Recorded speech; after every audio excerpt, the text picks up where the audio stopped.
大家好，我是威廉。在先前的影片中，我们深度拆解了康定级巡防舰的性能提升案。影片发布后，许多热心的观众在后台与我讨论这艘船上即将全面装备的各式国造战系。今天我们就直球对决，不用那些深奥的政治术语，我们用最通俗易懂的口语，带领大家看看台湾海军近年来最受瞩目的沱江级巡逻舰。在我们深入拆解之前，威廉要先问荧幕前的大家一个问题：在宽度有限、海象恶劣的台湾海峡里，到底是排水量近万吨的驱逐舰更好用，还是这种神出鬼没、配置了不可思议火力的小舰更有威胁？别急着给答案，看完今天这期影片，你一定会有新的认识。我们今天探讨的第一个重点是这艘小船的火力系统。说实在的，威廉每次看到沱江级的武器清单，都觉得这艘船的设计理念非常极端。大家可以先看一组非常直观的规格数据。这艘船的满载排水量，量产型也就是685公吨左右，在那些动辄几千吨甚至万吨的现代军舰面前，它确实像个不起眼的小个子。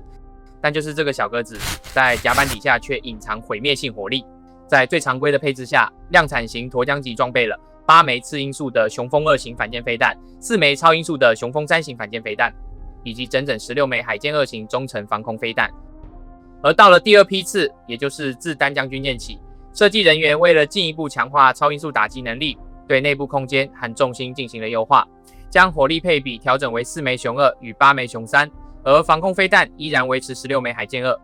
大家可以对比一下，一般排水量4000吨级的现代护卫舰，标准配置的反舰飞弹通常也就是8枚，而我们这艘不到700吨的沱江级，在单一舰艇反舰飞弹的投射数量上，竟然与数千吨级的战舰平起平坐，甚至在超音速饱和打击能力上还要更强。特别是雄风3型超音速反舰飞弹，它的冲刺速度可以达到3马赫以上，一个重达数百公斤的钢铁飞弹，以3倍音速在海面上进行低空掠海飞行。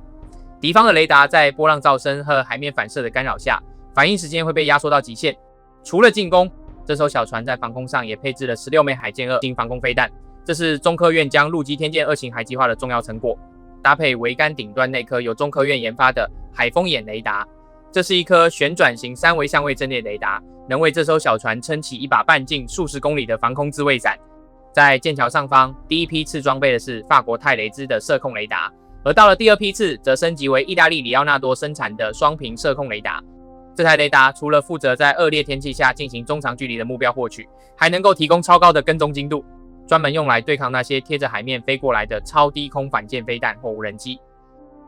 但威廉要在这里指出一个大家经常忽视，甚至在研发初期让研发团队吃尽苦头的设计大坑。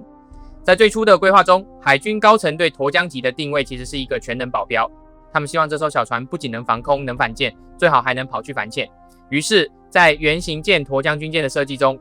设计人员在舰尾左侧开辟了一个专用的声纳部放舱门，在里面装了一套由美国生产的低频主被动拖曳式阵列声纳，并在舰体两侧装了 MK32 水面鱼雷发射管，用来发射 MK46 反潜鱼雷。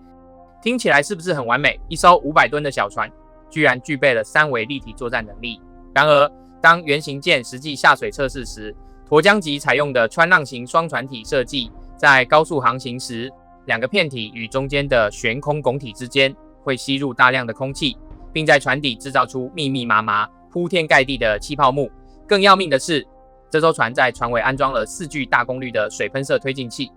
当这些推进器在高转速下运转时，会产生极其强烈的流体噪声和机械震动。大家可以想象一下这个画面，那套高灵敏度的低频拖曳声纳被放进水里，本来是要去捕捉几十公里外潜艇发出的细微声波的，结果声纳一打开，耳机里全是本舰船尾水喷射器发出的咕噜咕噜巨响，以及无数气泡冲击声纳击阵的杂音，这导致声纳在工作时面临极高的制造干扰，信噪比差到根本无法使用。高价买来的声纳在实战中直接变成了聋子的耳朵，而且这套反潜系统以及相关的鱼雷发射管、液压收放机构占用了大量的甲板空间和宝贵的重量配额，直接拉低了整艘船的储备浮力。经过几次令人沮丧的海试后，海军和中科院最终做出了极其务实的战术调整。他们决定拆除原型舰上的拖曳声纳和鱼雷管，而在后续的所有量产舰设计中，彻底取消了反潜任务定位。这不仅取消了声纳舱门，还把原本用来操作反潜武器的大型开口完全封死。只保留右舷一处用来收放小艇的舱口。这次断舍离虽然让沱江级失去了解决水下威胁的能力，但却彻底解放了它的甲板空间和重量配额，让它能够专注于防空与反舰，成为一个战术定位纯粹的专职杀手。讲完了火力，我们来看看这艘船的另一个灵魂，也就是它的船体设计。如果大家看过沱江舰出场时的照片，一定会发现它的长相和我们平常见到的军舰完全不同。常规军舰的船底是那种尖尖的 V 字形单体船，而沱江级的船底是由2个独立的片体支撑着上面的主甲板，中间是完全悬空的。这种设计叫做穿浪型双船体。从外观上看，它充满了未来感，非常科幻。这种设计最直观的好处就是一个字：快。传统的单体船在高速航行时会面临极大的心波阻力，也就是船头推开水流时产生的波浪阻力。而穿浪双体船的片体非常纤细，像2把锋利的尖刀一样直接切入海浪，波浪阻力极小。在原型舰沱江军舰刚交付测试的时候，在轻载状态下，它的最高航速竟然飙到了惊人的44节，而且这艘船没有采用传统的螺旋桨，而是配备了4具水喷射推进器。它的工作原理就像喷射机一样，从船尾高速向后喷射水流。这种推进方式不仅消除了螺旋桨高速旋转时产生的空化炮噪声，还赋予了这艘船不可思议的机动性。它可以在海面上实现原地360度大回转，或者在高速航行中突然急停，变向身法灵活的像一只海中魅蚁。除了快，这艘船在逆中性能上也下了大功夫。你仔细观察它的舰体表面，几乎找不到任何垂直的角度。所有的平面都经过精密的内角倾斜设计，甚至连那一排威力巨大的反舰飞弹发射架都被整齐地包覆在具备隐身功能的全铝合金舷墙内侧。这种设计可以有效地把敌方雷达发射过来的探测波反射到天空中或者其他方向，让敌方雷达在远距离上难以捕捉。再加上全船采用铝合金材质，磁性极低，那些依靠感应磁力引爆的磁性水雷在它面前威胁大减。然而威廉要在这里跟大家聊聊这艘科幻船体背后经历过的一场严峻的浮力危机。在原型舰设计之初，设计团队预估的标准排水量是449吨，满载排水量控制在502吨，这是一个非常理想的轻型巡逻舰规格。但正如我们所说的，当全舰安装了对空雷达、射控系统、防空飞弹以及多达16枚的反舰飞弹后，全船的实际排水量一路飙升，逼近了600吨。这种严重的重量超标直接导致原型舰的实际吃水达到了 2.3 至 2.4 公尺，自由舷高度显著降低。大家可以想象一下，一艘双体船如果中间悬空的拱体因为吃水过深而太贴近海面，当遇到海域里的滔天大浪时，海浪就会直接猛烈拍击中间的底板。这不仅会产生剧烈的震动和噪声，更严重的是会大幅缩减船体的储备浮力，限制了它在恶劣海况下的适航性，甚至在进行飞弹重新装填时，也会因为船身不够稳而面临极大的安全风险。当时有一些关注军事的新闻名嘴甚至公开投书媒体，指责沱江舰存在重大设计瑕疵，浮力严重不足，已被下令停止航行训练。虽然官方行政记录显示，沱江舰随后于2015年顺利举行了成军典礼，并未真正停航，但从船舶力学的角度来看，原型舰的浮力吃紧在技术层面上是千真万确的事实。这也就是为什么海军在后续的量产型设计中，果断抛弃了原有的尺寸，从第一批次的塔江军舰开始，设计人员实施了彻底的舰体放大方案。船身长度由原来的 60.4 公尺增加到65公尺，宽度由14公尺拓宽到 14.8 公尺，满载排水量一举提升至约685吨。通过这些看不见的尺寸微调，量产舰从根本上释放了储备浮力，吃水深度优化到了 2.1 公尺。即使在5、6级的恶劣海象下，量产舰依然能稳健前行，执行战备任务。而且这种浅吃水和小吨位还赋予了沱江级一个极其强大的战术生存优势。它不挑港口，像万江舰、安江舰这样的小船，不需要依赖左营或马公这样容易遭到首波波及的大型军港。暂时，他们可以迅速钻进沿岸林立的中小型民用渔港，甚至偏僻的避风屋里藏起来。在那些渔港里，他们可以借着民用建筑的掩护，利用岸上的普通加油车和移动式吊车，迅速加满油，装填好飞弹，然后像幽灵一样再次冲出海面进行致命突击。这种灵活的生存能力才是它在狭窄海域里最可怕的地方。在媒体和新闻报道中，沱江级巡逻舰经常被冠以航母杀手的称号。很多观众朋友一听到这个称号，脑海中就会浮现出这样一个画面：一艘沱江舰在海面上单枪匹马，迎着对手舰队的漫天炮火逆流而上，然后一口气射出16枚雄风飞弹，将巨大的航空母舰送入海底。威廉要在这里务实的告诉大家，在现代体系对抗的海战中，这种单兵英雄主义的剧本是不可能发生的。如果我们从纯粹的军事技术和体系对抗的角度来审视，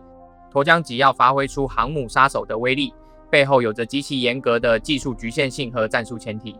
首先是弹头威力的限制，虽然雄风3型超音速反舰飞弹的穿甲和毁伤能力非常强悍，但受限于沱江级这种几百吨小船的载台适载性。雄3的总体量和尺寸无法与那些重型反舰飞弹相比，雄3的战斗部重量估计在200公斤左右。相比之下，冷战时期苏尔研制的专门用来突防美军防御网的重型反舰飞弹，其战斗部重达320公斤。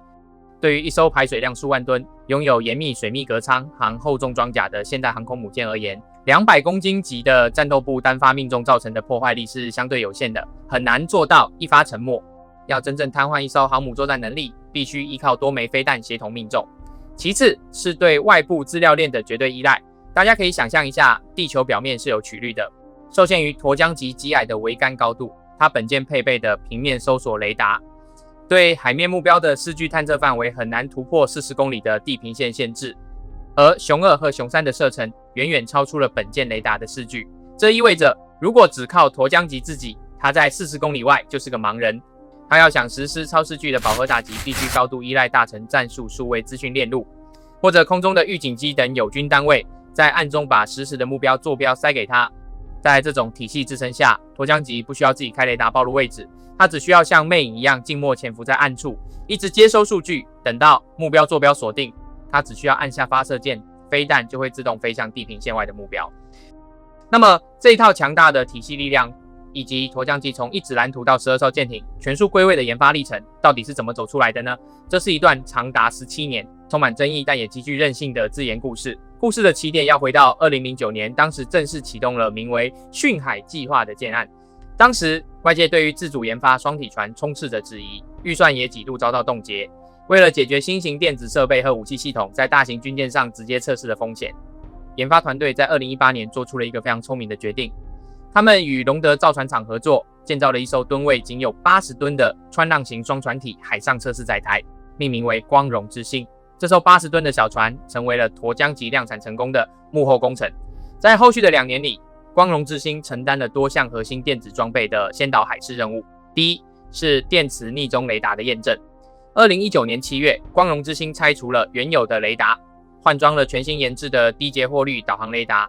这款雷达的发射峰值功率居然只有微不足道的1瓦特，它散发的电磁信号极其微弱，低于绝大多数电子征收装备的检测门线，为沱江级量产舰确立了极佳的电磁辐射逆中规范。第二是海风眼雷达的试航测试。2019年底，光荣之星首次搭载了这款3维对空搜索雷达出海，在只有80吨，在海浪中像坐云霄飞车一样剧烈摇晃的小船上，技术团队经历了无数次不同海况的航行摇摆测试，成功验证了该雷达在舰体持续摇摆、烟雾和海面杂波干扰下，依然能稳定追踪高中低空飞行目标的能力。这才确保了塔江军舰在2021年成军时，一出道就拥有了防空天眼。而这套自研体系最让人惊叹的另一个神来之笔，是海巡署与海军之间的平战转换网路。大家知道，海巡署依据筹建海巡舰艇发展计划建造的12艘600吨级安平级巡防舰，其实就是以海军沱江级的船体蓝图为基础设计的孪生兄弟。在平时，安平级执行护航与执法任务，在海面上扮演着帅气的海上警察。但研发部门在建造阶段就悄悄在安平级的船体中后部甲板下预留了与海军沱江级一模一样的飞弹发射架、固定基座、电源管线以及射控系统的标准界面。这套设计的正确性在2022年5月的精准武器发射演训中得到了实兵验证。演训期间，海巡署的安平舰临时编入作战序列，技术人员登舰后，在短短几个小时内就架设好了模组化射控终端，装载了常规的雄风2型反舰飞弹。随后，安平舰在东部外海成功发射飞弹，精准击毁了100公里外的靶船。